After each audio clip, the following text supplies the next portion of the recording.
nature. I haven't really got a clue. Wait around for Mother Nature. What are we supposed to do? Hi, and here's another podcast from Nature on the Hoof. This time it's called Moonquake. Should Nature on the Hoof really consider writing about the moon at all, or talking about the moon? Well, I looked it up, and the word nature refers to the natural, physical, material world, or universe. So here we go. Sadly, one of the biggest reasons mankind wanted to get to the moon was really because of the arms race between two great powers, Russia and America. They both saw it as a very strategic site. In fact, the Americans wanted to detonate a nuclear device here in the 50s.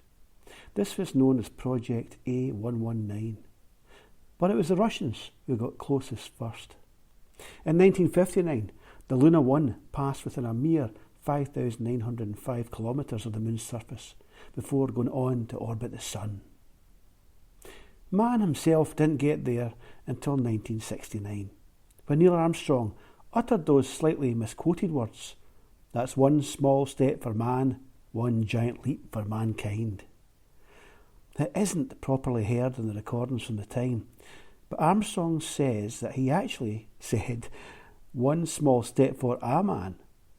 Ah well. Only 11 other men have stood on the moon's dusty surface since then. Perhaps the next person to set foot there will be a woman. Who knows? The moon, about the size of Australia, was created around the same time as Earth, about 4.6 billion years ago. It's now thought to be part of our planet, knocked out into orbit after some cataclysmic collision. It has no atmosphere, so you wouldn't be able to hear any sound up there. It's also thought to have a molten core, just like Earth. It's actually 384,000 kilometres away from Earth. But it's actually slipping further away. Each year it slips away by another 3.8 centimetres. Over time, it may have less of a pull in our oceans, and as a result, our tides may become less extreme. Earth also has a gravitational effect on the moon, causing those moonquakes I mentioned, right below the surface. These in turn lead to ruptures and cracks in the moon's own surface. So in some ways, we're still connected to our brightest satellite. We of course see the moon differently all the time as the sun strikes it from afar.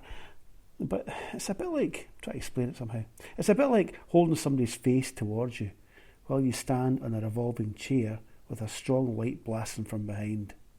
You'll only ever see the other person's face, but the amount of light on that face will grow and reduce depending on the angle of the light. Does that make sense? We never get to see the dark side of the moon, in light or shade. The stages of the moon are as follows: the new moon, the waxing crescent, the first quarter, the waxing gibbous, the full moon, and then as it gets smaller again, the waning gibbous, the last quarter, and then eventually the waning crescent. I saw the Yule moon this year with a full rainbow halo. That rainbow effect was caused by ice crystals high up in some wispy cirrus clouds, but it gave the moon a truly mysterious aura. People through time have also looked up and wondered at the moon. Full moon fever is often blamed for all sorts of happenings, from sleepwalking to unusual behaviour, or even for people transforming into werewolves. The Roman goddess of the moon, Luna, is said to ride a silver chariot across the sky every night, and the words lunatic and lunacy both derive from her name. In the 1700s, if you were tried for murder in England and it happened on a full moon, you could actually plead for a more lenient sentence on the grounds of lunacy.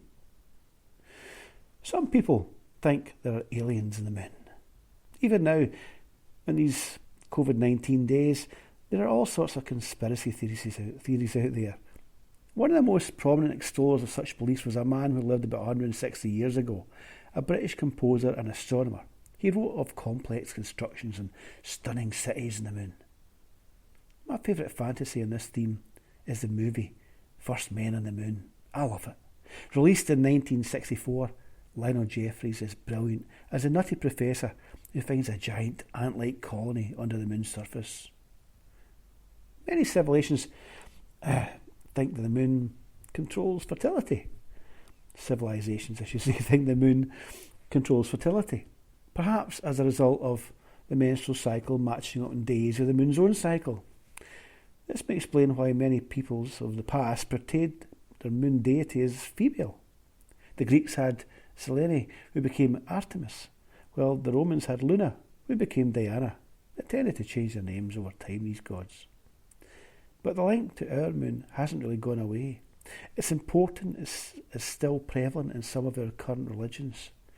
Christians celebrate Easter on the Sunday after the first full moon that follows the spring equinox. The Jewish faith always has Passover on a full moon.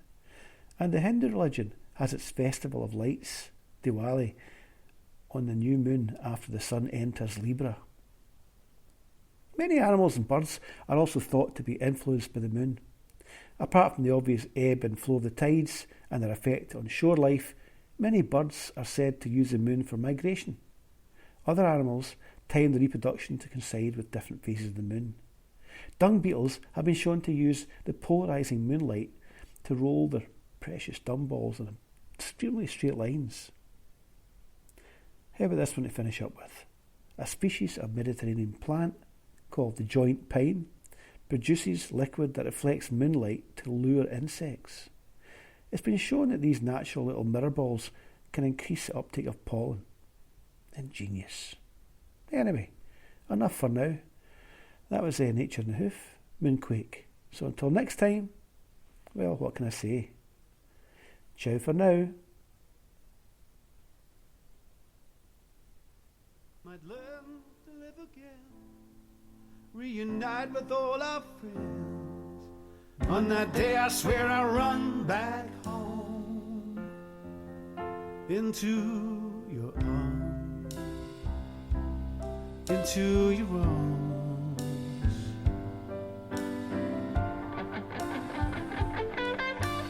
Waiting around